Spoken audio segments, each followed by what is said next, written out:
for joining us. Thanks for having me. Let's start by talking about your career. You've had these executive roles, you've now got a number of board positions, but looking back, what do you think were some of those pivotal moments that shaped your approach to leadership? I think the first pivotal moment was actually a moment of serendipity. For my undergraduate degree, I wrote a thesis on the migration of Icelanders to Australia, and I'm sure you can understand that's fantastic career preparation. And when I finished my thesis, it suddenly occurred to me that I would need a job. So I called my supervisor, and that very day he'd had a call from Knight Frank, the real estate agency, and they were looking for a researcher. And I thought, I know nothing about real estate whatsoever, but I can research, I can write, I can analyze. Went and got the job.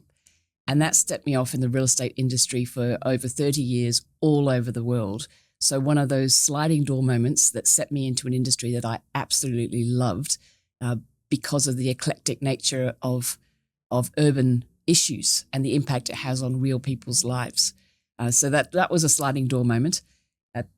Another pivotal moment I think was very important to me was when I decided that I was lacking in very basic business essentials and that I should get an MBA. Largely to do with my thesis on the migration to Icelanders being really good business preparation. So I got into the business school INSEAD, which is based now in Fontainebleau and Singapore, then just in Fontainebleau. But I had no money. And banks didn't lend to students who didn't have any assets in those days. And so I was working at Lendlease at the time, and I went to David Higgins, who was the chief executive at the time, and I said, please, can I have 80,000 francs? And I promise I will come back. And he said, yes. It was the most extraordinary statement of faith and absolutely changed my life. I could not have gone on to do the roles that I was lucky enough to have post-MBA if I had not had that education. So a huge moment of transformation in my life. And two more that I'd call out. One was during the GFC, I was living in London and I was made redundant. I was raising a special situations fund. One day we had $1 billion soft circled. The next day Lehman went broke and we had nothing. And I was made redundant. It's the first time I'd been out of work for any length of time. And it was quite disconcerting, but taught me not to confuse positional and personal, which is a lesson that has stood me in very good stead as I've gone through the rest of my career, and understanding that work is not who I am, it's what I do. And then finally, the on-the-job learning of a major transformation at Mirvac over a decade really shaped how I saw the power of engagement, the power of leadership, the burden and privilege of a leadership shadow. It was a searing leadership lesson. I imagine when you started writing that thesis about Icelanders moving to Australia, you never thought you would end up the chief executive of a large company like Mirvac. No, it never occurred to me, and I had no particular ambition to be a CEO. I recall the day I was in London. I recall the day the headhunter called me to say, would I be interested in an ASX 50 position? I was in John Lewis buying shoes for one of the children for school, and I said no thanks and carried on buying the shoes. And 3 months later, they called back and they said, look, the board really would like to speak to you. Will you please come? And I thought, that doesn't knock on your door twice in your life very often. I really should pay attention. And came and met the board and decided that it was something that I thought I could add some value to. And there we go. What made you say no the first time when you were buying those shoes? I was perfectly happy in London. I had 3 young children who were in great schools. We loved living in Europe. I had a great job at LaSalle, which I loved. I loved the culture of the organization. And I had no particular ambition to be an ASX 50 CEO. And yet you did take on the role. You had a very successful time at Mirvac, a major ASX listed company in Australia. After that, you transitioned to your current board positions. What lessons did you take from being the chief executive at Mirvac into those director roles that you have now? Well, first thing I would say is you position that as very successful, but it was really, really hard at the beginning. When I arrived at Mirvac, staff engagement was 37%. The market didn't appreciate how the board did the CEO transition, quite rightly, actually. They exited the previous CEO and installed me on the same day, which was a surprise, and markets don't like surprises. And I'd been out of the country for 20 years. So the first bit was enormously challenging, and it took some time to get momentum, but in the end was a very significant transformation and ended up with staff engagement of 90%. 8% at the end of that period. But the things that I've taken into my board roles and advocacy roles is the centrality of purpose, that it has to go hand in glove with generating financial returns. Because most people don't get up in the morning and say, I shall go generate some EPS today. Of course, companies have to do that. They're there to serve all stakeholders, but primarily their shareholders by generating appropriate returns. But it's not a galvanizing mission for many people.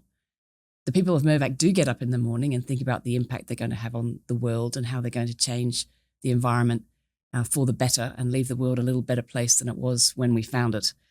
So understanding the power of purpose and staff engagement in driving results is something that I'm now trying to apply in a different way in my role as directors. And as I said before, really having an understanding that you don't confuse the personal and the positional.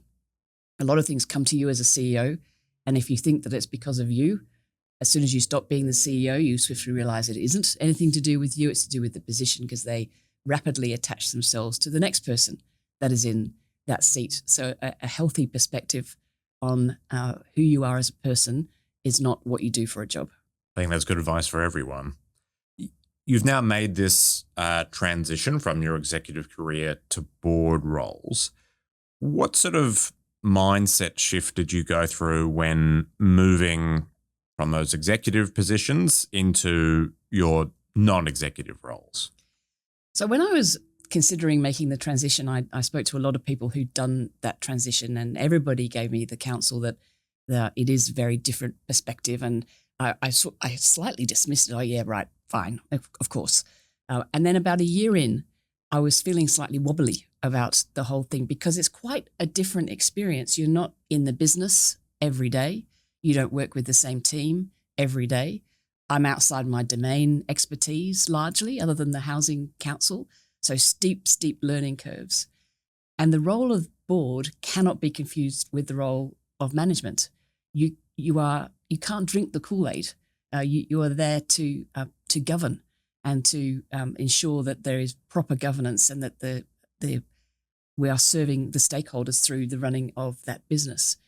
And because boards meet infrequently, the opportunities for human interaction and building trust, it takes a long time in comparison to being immersed as an executive in a company, particularly a company in crisis, which is a very galvanizing experience.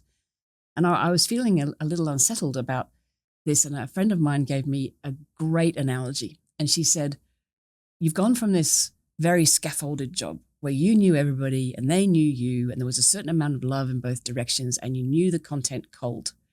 And now you're on 6 lily pads and you have to jump from one to the other, and they're all a bit wobbly. And every time then thereafter, I felt that sense of unease. I would be, this is okay. It's just the lily pads. And so understanding that shift of what the board is there to do and the different dynamic of human interaction at a board level compared to the executive is something that I continue to learn and is a definite mindset shift. And I would say that I don't miss being a CEO at all. In fact, one day when I was... Did you think you would? No, because one day I just woke up and I thought, I'm done. It's time for me to hand over to the next person. And fortunately, we had excellent internal candidates at Mirvac and was delighted to be able to hand over to Campbell Hannon. But I knew I was done, and I knew I didn't have another executive role in me. So I don't miss that at all, but I do miss a lot the tribal sense of belonging. When you work with one group of people every day, 10 years on one mission, there's something very intimate and tribal about that. And I do miss that a lot. You miss parts of the chief executive role. I understand that. We talk a lot about board composition, the backgrounds of people who sit on boards now. What do you think it adds having a former chief executive on a board? Boards definitely need to be diverse, and they need to have people who've got a wide range of backgrounds. You need domain experts in the particular subject matter that you're dealing with. You need people who've got executive experience. You need people with governance experience. The broader we can make our boardrooms, the better. And I think they are still too narrow, that we've got a small pool of people and we tend to draw from people we know. And I've actually been surprised at some of the succession conversations in the boardroom are a lot about who do we know and do we think they're a good guy? And there should be more to it than that, with a greater range of diverse backgrounds, experiences, and opinions in the boardroom. So a board full of chief executives wouldn't be very functional, but some chief executive experience is good because you understand the loneliness of the role of the CEO. And that's a good appreciation to have. Picking the next chief executive is one of the board's most important roles. What do you think a successful CEO succession or transition looks like? It is absolutely the most important thing that a board can do. And a successful transition starts way before you think you need a transition, in building the pipeline of talent that is available to take that position if you're looking for an internal candidate, which sometimes boards are and sometimes they need an external candidate for particular reasons. But let's assume you're going for an internal candidate. For years, you need to have been building the talent pipeline and ensuring that you have a diverse range of men and women who've got the required experience to be considered for that role. And then for it to be in a methodical and planned process, well signaled to the market, and with a very transparent and open assessment process of the candidates that then can be whittled down to a shortlist and decided on by the board. We've actually just been through that with Rio Tinto in terms of CEO succession, and I think it was very well handled by the chair. Let's shift now to the business landscape, the corporate governance landscape. We're living in this time of tremendous uncertainty and tremendous change. What do you see as the hallmarks of an effective board in today's complex and often volatile environment? An effective board manages to get the balance between safe and challenging just right. If a board is too safe, too friendly, if you like, not that I'm advocating an unfriendly environment at all, but too cozy is probably a better word. If it's too cozy, there's not enough challenge to management. Do you mean too cozy with each other, too cozy Both. with management? Right. Both, I think, but particularly with management. There needs to be healthy respect and for the roles of each, but too cozy takes the challenge out of the room. Too challenging and issues go underground and they don't get to the board, and there's an element of fear that comes into the board. And my experience of the Mirvac board in my 10 years that I was there is that they did have a very good balance between safe and challenging. If anything went not how I was expecting it to go, the first call I would make would be to the chair.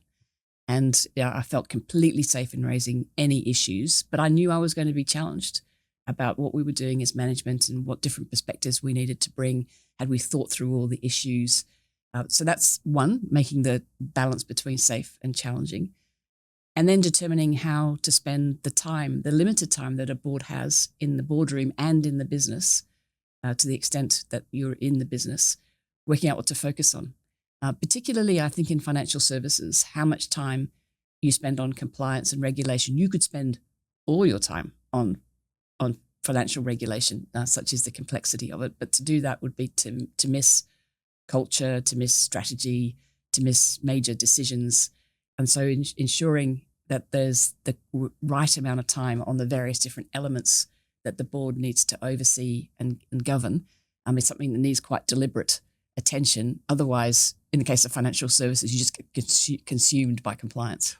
What's the answer there? How do you balance risk, oversight, compliance on one hand, and then on the other hand, growth, innovation, strategy?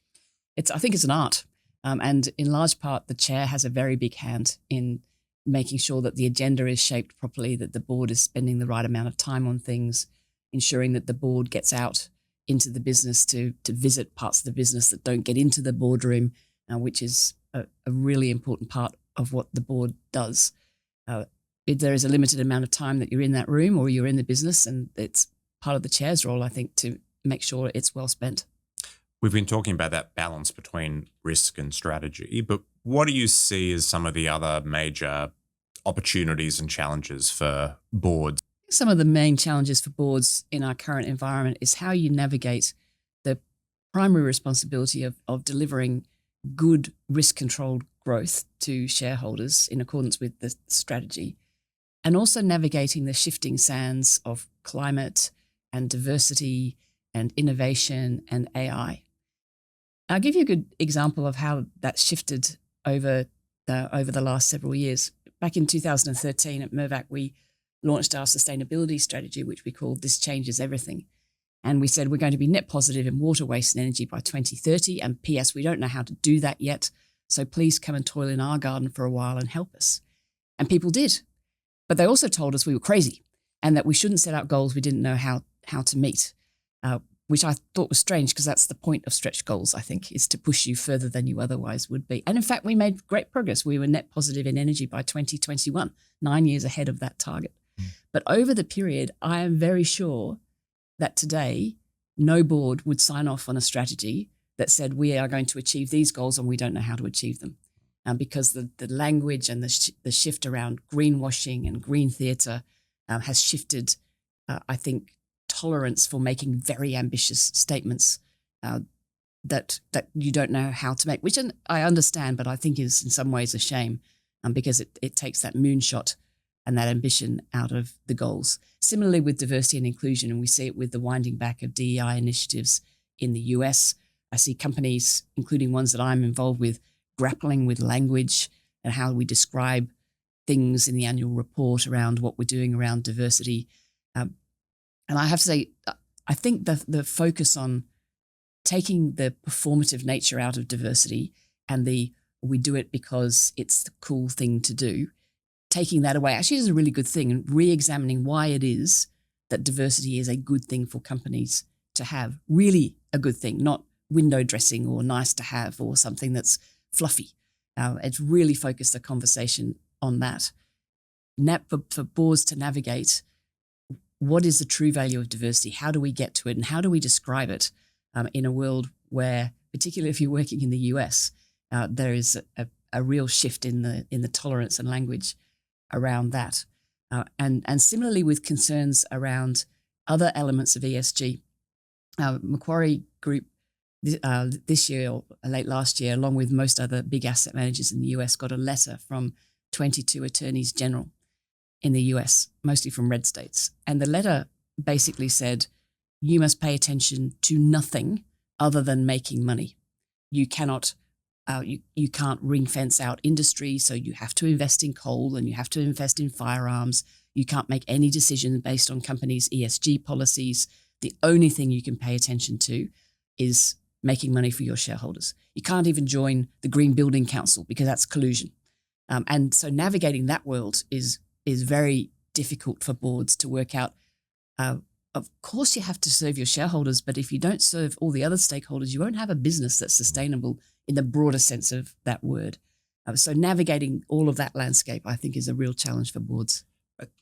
Is there an answer? I mean, you're on the boards of these very large companies that are listed here, but they have operations all over the world. What's the answer? How do you try to navigate that extremely difficult challenge? I don't think there is one simple answer, and it is a question of feeling your way, making a judgment call. I think a lot of companies are continuing to do the things they know are right, but working out how to position themselves, which is a little tricky in that environment, but with still the will to do the right thing. Those are the challenges. What about opportunities? Are there any opportunities out there that really excite you at the moment? The obvious one is AI, which is moving at such an enormous pace that it is very hard to keep up with. But it will transform how we work and what we do and how we do it. So learning as quickly as we can to ensure that we're getting the good out of that technology and looking out for some of the pitfalls of AI and what it's learning on, how gender gets embedded in that in an unhelpful way. All of those things that we need to pay attention to as we learn, so that there is a real opportunity there for productivity for the country, in fact, to focus on how we can leverage AI to make our companies much more productive. And I'm especially excited about that for the construction industry, which is notoriously unproductive. In fact, productivity has been getting worse over the last 10 years. Innovation is very low. It's highly fragmented, and AI can really transform that. AI is a great example of what we were talking earlier, that balance between oversight and risk management, and then also strategy, growth, innovation. Do you have a view on how that applies to AI? Because that would seem to be one of the great challenges for boards. I think AI needs to be used as a tool in the proper way. So you can't type into ChatGPT or Claude, what should my company strategy be? That requires considered thought, but you can ask it to help you formulate good questions or help you see what's been missed. We were talking at the University of Sydney Senate about trust in the higher education sector, and we had an AI app listen in to the conversation. And at the end of the conversation, we interrogated it and we said, what have we missed? If we were thinking with our risk hat on, how should we be thinking about trust? If we were thinking about the growth of the university sector, how should we be thinking about trust? And it was a really helpful feedback into the room to aid the Senate in its decision making. We could talk about AI all day, but I wanted to shift to one of your roles, which is very much at the heart of a national issue. You're the chair of the Housing Supply and Affordability Council. Housing affordability is a massive issue. It's on the front page of the paper almost every day of the week. What do you see as some of the biggest levers that we can pull to meaningfully address Australia's housing issues? Well, firstly, this is the hardest thing that I do by a very long way, partly because it's a very complicated problem with multiple facets and there is no silver bullet as much as everybody wants there to be one. And the council itself is very diverse. And I speak a lot about diversity, and particularly when I was president of Chief Executive Women, spoke about the power of diversity a lot, and I practiced what I preached when I ran Mirvac. But genuinely diverse teams or boards are difficult because people are coming from different points of view with different worldviews. And so the problem is hard, and the council is diverse, which is a good thing, but hard to manage and hard to chair sometimes. It's a very deep-seated problem and one that's been decades in the making. I think of the housing crisis as a human rights issue. People have a right to affordable and secure housing. And in this country, we're not providing enough of it. We don't need to do too much problem admiration, but the problems are everywhere. There's 170,000 households on public housing waiting lists, 120,000 people experiencing homelessness, 60% of single renter retirees are living in poverty. Young people are being cut out of the housing wealth altogether. The number of years you need to save for a deposit going up and up and up. It's up to 13 years now in Sydney. The problems are everywhere. And the temptation for policymakers is to go for demand-side policies. They're quick and popular, but they only serve to push prices up. So the hard work needs to be done on the supply side of the equation, because we know that our current rate, we will produce something like 938,000 new dwellings over the accord period against a target of 1.2. And 1.2 probably isn't even enough to make a dent in affordability. So we need to focus on supply, and that means focusing on a whole raft of issues. It means focusing on planning, approvals, land amalgamation, enabling infrastructure, modern methods of construction, building more social housing, which we have done an appalling job over the last 40 years. It's now down to 3% of stock compared to 6% post-war. We absolutely need more investment in social housing. We need, as we were talking about before, to improve construction sector productivity. And we need to look at tax. We are highly incentivized as a nation to overconsume housing because of a combination of our tax settings being concessional capital gains tax, negative gearing, and stamp duty. The three of those, the troika, combine to have us over-consuming housing, which pushes prices up. So the real answer is to look at all of those things at the same time for a long time to make a dent in housing affordability. And they're all politically very difficult to think about increasing density. The people who get a say on what should be built where are the people who already live there. And they are biased, and I don't mean that in a pejorative way. They are self-interested in lack of change. The people who are going to live there don't get a say. I've got a great story around that particular example. When Mirvac was building Harold Park, in Sydney, there was a very well organised residents action group. And on the day of the sales launch, who should walk in but the head of the residents action group? And we were all very nervous about what was going to happen. What was he going to do? He bought an apartment. And I think that it goes to show that people can't imagine what there might be when density is done well, which is a phrase I don't like because it implies that density is a bad thing, so you have to do it well. But a well thought out city with homes and dwellings near amenity, near jobs, near parks, near schools is a good thing. And when people see it done well, they're like, oh yes, actually, I would like to live there. I really don't want to live 90 minutes away from my job and commute and all the harms that brings. How hopeful are you that these issues will be addressed and we will solve some of the problems? I think we are moving in the right direction. I am very encouraged by the level of conversation around the housing issue between the Commonwealth, states and territories and local governments. That's a level I've never seen in my time working in the housing sector in Australia. There are meaningful planning reforms that are being done in many states, New South Wales, Victoria, Western Australia in particular, very meaningful reforms, greater use of centralised planning and approval systems, so decoupling it from local politics, a real focus on how government can use its procurement pipeline to encourage modern methods of construction, getting the Housing Australia Future Fund up and running, which is pouring money into social and affordable housing. There's a whole load of things that are being done, but it just will take time and it's all very politically very hard. You've done a great job of outlining the many issues and obstacles and problems. You've also worked overseas for a long time. You've got this global perspective. Is there a city or a jurisdiction or a nation that has got housing policies right? Is there someone we should be looking to replicate? The problems that we've got in housing, we're not alone. There are similar affordability problems in lots of countries.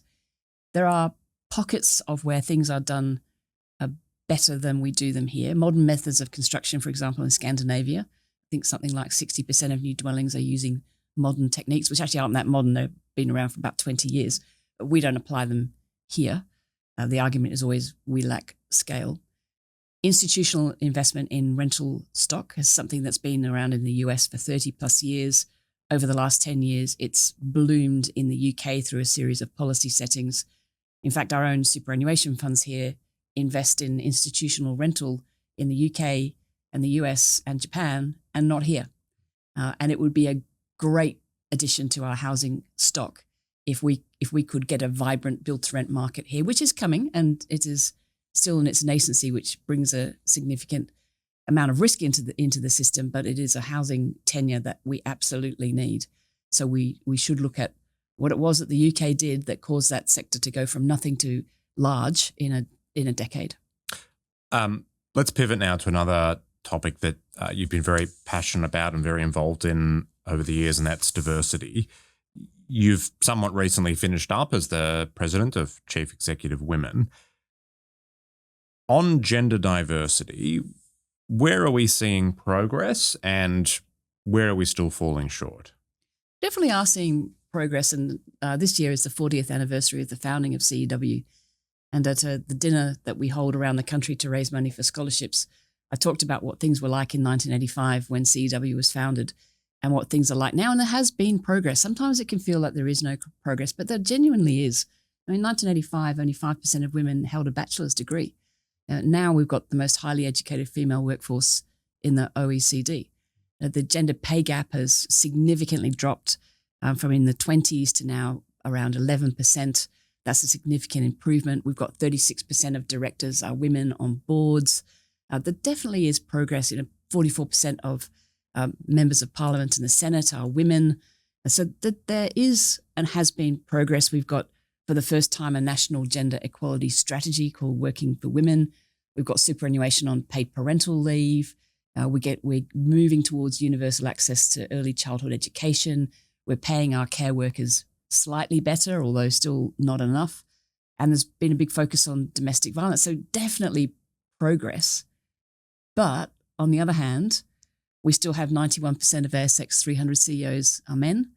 Men occupy 70% of the feeder roles to CEO positions. the 30% of Australian men believe that gender equality is no longer an issue in Australia. And that's the highest level in the world, with one exception, Saudi Arabia. So there's a long way to go in understanding the issue, working out what we need to do about it, making sure that we're looking at the issue as a matter of economic performance and not a tick-the-box exercise. It's not about virtue signaling. It's not even about equity. It's about getting the best talent around the table, drawing from 100% of the population, not 50% of the population. So we have a long way to go. What's the role of boards in this? How can boards do a better job of fostering this culture of inclusion and belonging? First, it has to be genuine. It can't be warm and fuzzy. It has to be, we are doing this because we know it works. We know that having an organization with a high sense of engagement, a high sense of belonging, diverse perspectives around the table do create better outcomes for all stakeholders. The academic literature is perfectly clear on all of that. It can't be tokenistic. It can't be window dressing. It can't be inauthentic. So it has to be genuine. And boards, I think, can hold management to account for making sure that talent pipelines are balanced and have diversity in them, making sure that promotions and pay rises are done equitably and fairly, and paying attention, very close attention to that. Because with all the best will in the world, if you take your eye off the gender pay gap, it just comes straight back in. Nobody means for it to. It just does for a whole host of reasons. And being really clear on what are the attributes that we're looking for in our senior executives when those decisions are being made, and holding men and women to the same standard. And I'll give you an example, and I won't say which board it was, but a board that I was on had a senior executive leave, and it opened up the opportunity to shuffle the executives around and give them broader experience so that it deepened the CEO pipeline. And we were talking in the boardroom about how this could possibly be reconfigured with the chief executive in the room. And it came up, could XYZ woman do this job? Well, no, because she doesn't have A, B, C, and D. Which I said, fine, that's fine. Let's just make sure we give her A, B, C, and D and opportunities to grow those things so that the next time we have this conversation, she has been given those opportunities. Very swiftly, the conversation then went, could XYZ man do that job? Yes, he's a good guy. All he had to be was a good guy. The woman had a laundry list of things that she had to demonstrate in order to be considered for that job. There was no ill intent in that conversation. It was just the natural response of how people, without being really conscious, and once you see gendered things like that, you can't unsee them. But it wasn't seen and it wasn't called out. So calling that out, and actually the very next conversation was, could XYZ other woman do that job? No, she's a single mother. At which point I did actually intervene and say, I'm sorry, that's not our job. Our job is to offer the opportunities to qualified candidates. Their job is to manage their life. And you would never ask that question of a male candidate. It wouldn't cross your mind that you should make that comment. So boards calling it out when you see it as something, and holding management to account on how they're promoting, how they're recruiting, how they're retaining women and men in the organisation. Let's talk a bit more about pipelines. You mentioned that we now produce this huge amount of university graduates who are women, and yet, as you said, we've got very few ASX chief executive women. Where does the blockage occur in the pipeline, and how can it be addressed? My experience is that the blockage normally occurs, or the attrition, if you like, normally occurs in mid-career when families are grappling with early childhood situations.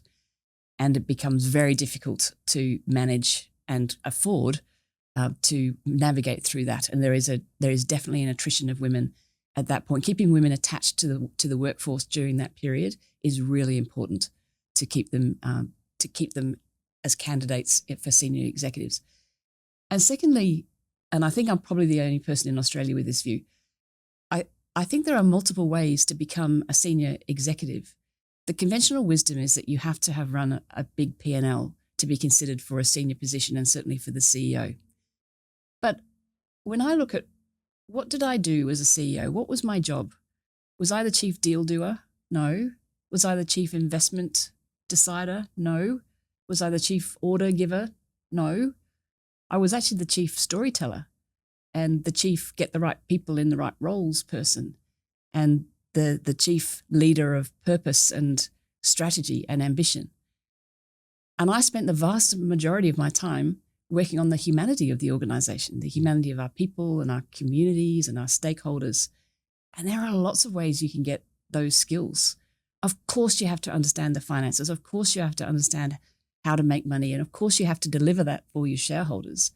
But I'm convinced that there are multiple ways that you can get through that pathway, which is important for women because they're still congregated in what are considered soft roles, which I don't think are necessarily soft at all. Actually, when I express this view, I usually get criticized by a certain journalist for holding this view. But I remain convinced that there are multiple ways that there are effective CEOs who come through a different path than the traditional run a big P&L. I'll ask you one final question on diversity. Obviously, with gender diversity, there is still a lot of work to be done, but you listed the number of successes that we've had. What can we learn from those accomplishments and how can they be applied to other types of diversity? Because we know there are many underrepresented groups, whether it's in boardrooms or at the chief executive level. The diversity that matters actually is diversity of thought. And it's very hard to get to. So we use proxies. So we use gender diversity, we use socioeconomic diversity, we use all sorts of different diversity as a proxy to get to diversity of thought. But that's what you're trying to get to. You're trying to get to, you and I think differently about this. We will create a better outcome when we put those thoughts together to solve a complex problem. So making sure that the why is enunciated properly, I think, is absolutely important. If diversity is seen as we were talking about before, inauthentic, tokenistic, fashionable, then it doesn't resonate with people. People can smell inauthenticity a mile away. The why has to be enunciated. Why is it that we want people with different perspectives in a room working on some of our most complex problems? The simple answer is because we'll get a better outcome. That's the reason why we do it, not any other reason. And we should apply that to all sorts of different diversity. I give you an example of that. I was at the Economic Roundtable recently, and there was a picture taken of the people at the roundtable, and I showed it to my 19-year-old son. He said, "Wow, that's a white group of people." And look at the photo, and it absolutely is. And so we do really need to pay attention to more forms of diversity, given the diversity that exists in our country, in our very successful multicultural society. Our leaders do not reflect that. Susan, I'll ask you one final question. You've got this packed portfolio. You have all these board roles. How do you fit it all in? How do you manage your time, energy, and impact? I'm fairly efficient. I'm an introvert, and I am ruthlessly efficient. So there's not much time for, as my mother would say, not much time for faffing around. And how I manage my energy is, as an introvert, is I read a lot. I'm always open for book suggestions and things to read. And I like to hang out with my young adult children and my family as a way of recharging and building energy back. But I genuinely enjoy the things that I do. They're all varied and different and sometimes perplexing and all challenging. And so there's a lot of energy that comes from working on things that hopefully will be important for the genuine lives of people in this country. If I could look back in 10 years' time and we actually made a difference to housing, that would be an enormous thing to have been a part of. What are you reading now, apart from board papers? Well, board papers do take a long period of time. They can be up to 1,000 pages long, which is an enormous amount. I've just finished a book about Vienna and the importance of Vienna in history and what it gave to the world, which was a very interesting book. And I've just halfway through the Material World, which looks at things like sand and glass and all of the things that the materials that fuel the world that we live in, that we take for granted every day. It's a great book. Thank you very much, Susan. It's been great to have you. We'll let you run. I know you've got a packed schedule, but it's been terrific to have you on the podcast. Thank you very much.